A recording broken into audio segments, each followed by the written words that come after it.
Akibat luapan air Sungai Konto pada Sabtu sore dengan membawa material sampah, sebagian tanaman milik petani dan pipa air mengalami kerusakan. Luapan air sungai yang terjadi setiap tahun berdampak pada semakin menyempitnya lahan pertanian dan kerugian dialami para petani karena tanaman rusak ataupun hilang terbawa banjir.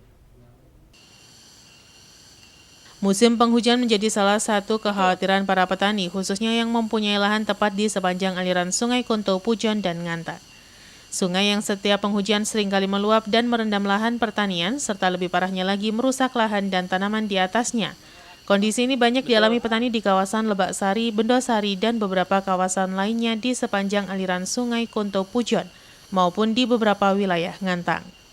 Akibatnya petani sekaligus pemilik lahan merugi karena setiap tahun lahan pertanian miliknya menjadi lebih sempit dan membutuhkan waktu dan biaya yang tidak sedikit untuk memperbaiki agar bisa difungsikan kembali. Menurut salah seorang warga menjelaskan, setiap penghujan pasti terjadi luapan air sungai dan pada penghujan tahun ini banyak terjadi kerusakan lahan pertanian akibat luapan air sungai dan banjir. Di lokasi kawasan Bendosari terlihat lahan pertanian yang ditanami tomat dan juga pipa air mengalami kerusakan akibat luapan air sungai bercampur sampah. Pemilik melakukan perbaikan serta penyambungan pipa agar bisa berfungsi kembali. Petani hanya bisa pasrah dengan keadaan sungai karena tidak bisa berbuat banyak ketika terjadi luapan air atau banjir. Kondisi ini harus menjadi perhatian dan kewaspadaan bersama pemerintah dan juga warga masyarakat untuk meminimalisir dampak dan kerugian yang terjadi. Kenapa Pak air saluran airnya Pak? Kena banjir Kapan itu Pak ya? kemarin sore. Besar sekali Pak? Besar. Besar. Ya. Apa lagi yang rusak Pak selain ini Pak? Ya sawah. Sawah ini mulai rontok lagi ya? Mulai rontok lagi. Rontok lagi Pak ya? Sudah berapa kali selama penghujan ini Pak? Penghujan ini? Yang sekarang ini 2 kali. 2 kali Pak ya? Ya. Dampaknya Pak, apa aja yang rusak Pak? Ini kelihatannya tomat sebelah sana ya? Ya. Tomat itu rusak. Ada sawi bawah ya? Ya, sawi. Tapi ini kan penghujannya masih belum puncaknya Pak ya? Masih awal kan? Ya masih awal. Pak, ada khawatiran Pak, banjir lagi? Ya khawatir tapi ya gimana lagi? Iya. Ya saya sudah menyadari Iya. kalau Pak, antisipasinya apa Pak ke lahan pertanian Pak? Ada antisipasinya Pak biar kalau banjir nggak rusak parah? kalau antisipasi itu enggak ada. Dari pemilik? Iya. Nggak ada. Cuma pasrah aja wis. Pasrah Pak ya? Lagian lagi sungainya kayak belum ada perbaikan juga Pak ya? Iya, cuma pasrah wis. Kalau memang nggak kena banjir ya rezeki. Gitu, kalau banjir ya usahakan diperbaiki Pak ya. Iwan Hikmawan melaporkan. Mengantisipasi kerugian akibat harga jual sebagian besar sayuran masih turun dan kondisi cuaca yang tidak menguntungkan, sebagian petani lebih memilih menanam jagung dibandingkan sayuran. Tingginya biaya obat-obatan menjadi salah satu alasan sebagian petani tidak bertani sayuran untuk sementara waktu. Saat ini harga jual sebagian besar sayuran masih turun dan belum ada kenaikan. Masih turunnya harga ini diduga karena melimpahnya stok sayuran di pasaran untuk jenis tertentu seperti sawi, kubis, tomat, dan lainnya. Tidak hanya itu, hujan yang turun dengan intensitas tinggi dianggap kurang baik untuk sayuran, sehingga sebagian petani tidak menanam sayuran untuk sementara dan beralih ke tanaman lainnya.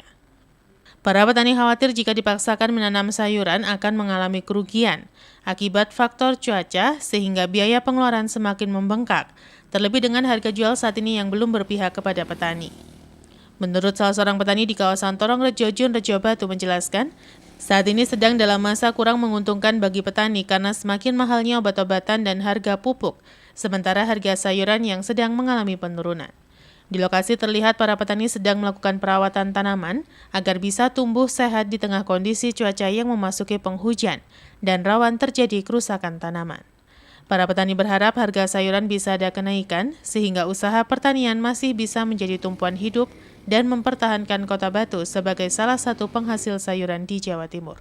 Harga sayur saat ini rata-rata 7.000 sayur sentir, bawang merah. Bawang merah berapa sekarang?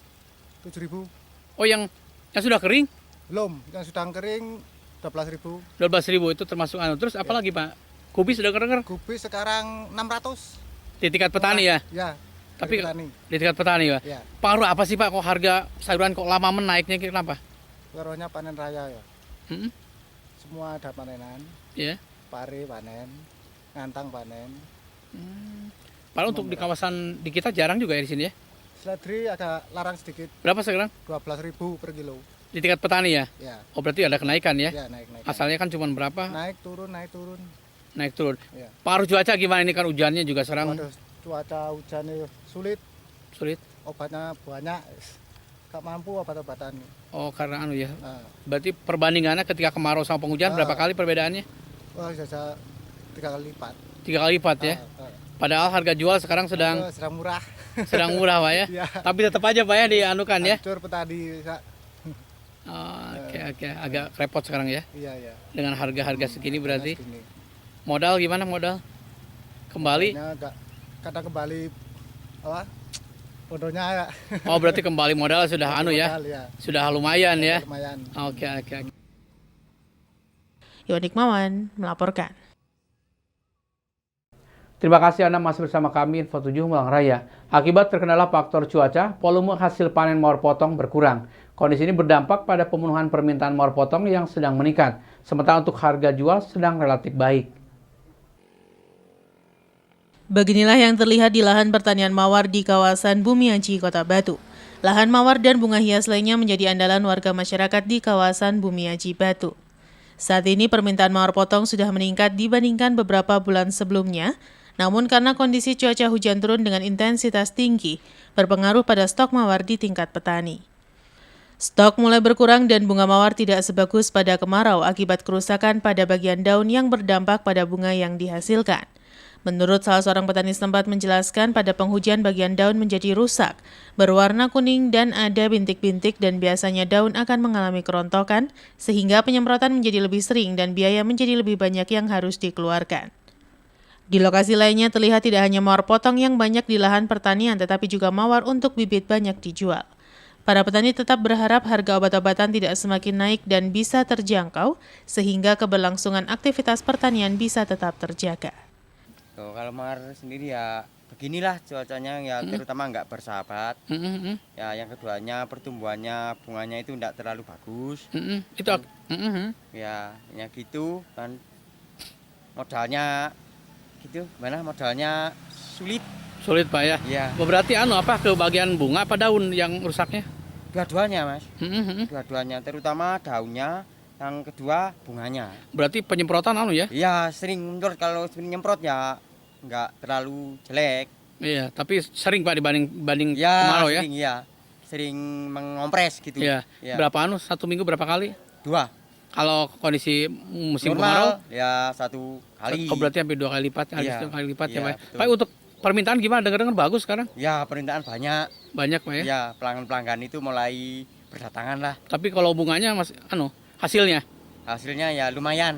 Maksudnya bunganya ketersediaan di tingkat petani? Oh kalau sekarang ini di petani agak nyedat-nyedat Mas. Nyendat ya? Ya nyedat-nyedat. Berarti Nggak lancar. nggak tercukupi berarti kalau gitu nggak ya? tercukupi begitulah. Berarti karena faktor ini ya? Ya faktor hujan, cuaca nggak bagus. Cuaca nggak bagus. Ya, Tapi kalau betul. harga gimana? Harga baik normal. Baik normal Pak ya? Iwan Hikmawan melaporkan. Pengurus Ikatan Jurnalis Televisi Indonesia atau IJTI Korda Malang Raya terpilih resmi dilantik oleh Ketua Umum IJTI. Diharapkan dilantiknya para pengurus IJTI Korda Malang Raya dapat memajukan organisasi ke arah yang lebih baik dan menjadi jurnalis yang lebih profesional. Pengurus IJTI Korda Malang Raya yang terpilih saat pelaksanaan Muskorda IJTI Malang Raya pada Sabtu 27 November kemarin resmi dilantik oleh Ketua Umum IJTI Heri Kurniawan. Pelantikan pengurus IJTI Korda Malang Raya ini dihadiri oleh sejumlah tamu undangan yakni pejabat di Malang Raya. Sebelum resmi dilantik, Ketua Umum IJTI Heri Kurniawan terlebih dahulu mengambil sumpah para pengurus terpilih. Usai diambil sumpahnya, para pengurus IJTI Korda Malang Raya yang diketuai oleh Muhammad Tiawan kemudian resmi dilantik dan akan menjabat untuk periode masa bakti 2021-2024. Ketua Umum IJTI Heri Kurniawan usai melantik para pengurus IJTI Korda Malang Raya mengucapkan selamat kepada pengurus baru IJTI Korda Malang Raya. Ia juga berharap agar kepengurusan baru ini dapat mengemban amanah dengan baik untuk memajukan organisasi ke arah yang lebih baik. Ketua Umum IJTI juga berpesan kepada pengurus dan anggota IJTI Korda Malang Raya agar terus meningkatkan kompetensi untuk memberikan informasi yang baik dan bermanfaat bagi masyarakat, khususnya di Malang Raya. Pertama-tama saya ucapkan kepada Mas Setiawan yang terpilih secara demokratis dalam Muskorda Malang Raya pada hari Sabtu tanggal 27 November ini. Ini adalah sebuah momentum yang harus dimanfaatkan oleh Mas Setiawan dan kepengurusan untuk membawa IJT di Malang Raya menjadi lebih baik lagi. Karena harapan dari Malang Raya, warga publik di Malang Raya sangat besar kepada para jurnalis televisi, khususnya kepada anggota IJTI untuk memberikan informasi yang bermanfaat buat mereka, karena posisi para jurnalis televisi ini sangat strategis, mengingat mereka juga sampai saat ini masih memiliki daya tarik yang tersendiri bagi publik karena daya tarik audiovisualnya. Jadi mereka, kawan-kawan di Malang Raya, harus terus meningkatkan kompetensi supaya mampu memberikan informasi yang memang baik dan bermanfaat, dan tentu saja kompetensi yang dimiliki oleh anggota IJTI ini juga harus kemudian disebarkan kepada pihak-pihak lain yang juga penggiat karya jurnalistik, sehingga kemudian manfaat yang bisa diberikan itu bukan hanya dari para jurnalis televisi media mainstream, tapi juga para penggiat jurnalis, karya jurnalis yang menggunakan media di platform lain, karena saat kita tahu bahwa platform yang bisa digunakan oleh masyarakat umum sudah sangat luas sekali, dan yang paling penting sekarang adalah bagaimana para jurnalis di Malang Raya, khususnya itu yang dikomandoi oleh Mas Setiawan, bisa menyebarkan isme-isme positif kepada para penggiat jurnalis ini, sehingga kemudian Malang Raya bisa bertaburan dengan informasi-informasi positif yang membangun. Simon Alfredo melaporkan. Terima kasih Anda masih bersama kami Info 7 Malang Raya. Dinas Kesehatan Kota Malang melakukan evaluasi terhadap pondok pesantren yang dilakukan pendampingan selama tahun 2021.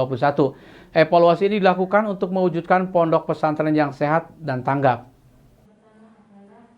Kegiatan evaluasi pendampingan bagi pos kesehatan pondok pesantren atau Poskestren dilakukan oleh Dinas Kesehatan Kota Malang. Evaluasi bagi Poskestren ini selain dihadiri oleh petugas pendamping dari Puskesmas di Kota Malang, juga dihadiri oleh perwakilan pondok pesantren yang mendapat pendampingan dari Dinas Kesehatan Kota Malang. Kepala Dinas Kesehatan Kota Malang Dr. Husnul Muarif yang memberikan pengarahan bagi pondok pesantren yang mendapat pendampingan tersebut, mengatakan kegiatan pendampingan ini sebagai salah satu gerakan masyarakat hidup sehat di masa pandemi COVID-19. Sehingga pondok yang menjadi salah satu komponen di masyarakat, Dinas Kesehatan ingin agar pondok pesantren menjadi pesantren yang sehat, nyaman, dan aman. Untuk mewujudkan hal tersebut, 3 pilar yang harus saling bersinergi, yakni santri, pengasuh, dan wali santri. Husnul menambahkan bahwa dengan kegiatan tersebut nantinya akan menyasar pesantren yang dilakukan pembinaan pendampingan. Pada tahun 2020 terdapat 10 pondok pesantren yang mendapat pendampingan, sedangkan di tahun 2021 ditambah 5 pondok pesantren yang mendapat pendampingan. Dari pendampingan tersebut, pondok pesantren dapat menerapkan 18 indikator perubahan di pondok pesantren, dan sejauh ini dari 15 pondok pesantren sudah memberikan perubahan untuk mewujudkan pola hidup sehat di lingkungan pesantren. Ini kan salah satu upaya untuk germas, gerakan masyarakat hidup sehat di masa pandemi ini, sehingga salah satu komponen masyarakat atau komunitas adalah pondok pesantren. Nah, kenapa pondok pesantren? Karena di Kota Malang cukup banyak pondok pesantren dan juga cukup banyak santrinya, sehingga dengan komunitas yang ada saat ini, kami ingin bahwa pondok pesantren ini menjadi pesantren yang sehat, pesantren yang nyaman, dan pesantren yang aman. Nah, salah satunya 3 pilarnya juga harus mempunyai komitmen yang sama. Santri, kemudian juga pengasuh, kemudian juga orang tua atau wali santri. Nah, kegiatan hari ini tentu akan menyisir pondok pesantren yang sudah dilakukan pembinaan pendampingan selama ini. Yang baru ada 5, kemudian sudah kita dampingi 2020 ada 10, jadi ada 15 pondok pesantren. Ya. Nah, dari pendampingan ini kami melihat progres perubahan yang ada di pondok pesantren yang kita dampingi mulai bulan yang Juni sampai bulan November. Nah, di kriterianya itu ada sekitar 18 indikator untuk melihat adanya progres perbaikan atau perubahan daripada pondok pesantren. Dan alhamdulillah kalau kita lihat tadi di awal tahun 2020 Desember itu masih ada yang di kategori 2, kemudian bisa naik ke 3, atau yang dari kategori 3 bisa naik ke 4. Ini artinya bahwa sivitas pesantren ini mampu memberikan perubahan. Simon Alfredo melaporkan.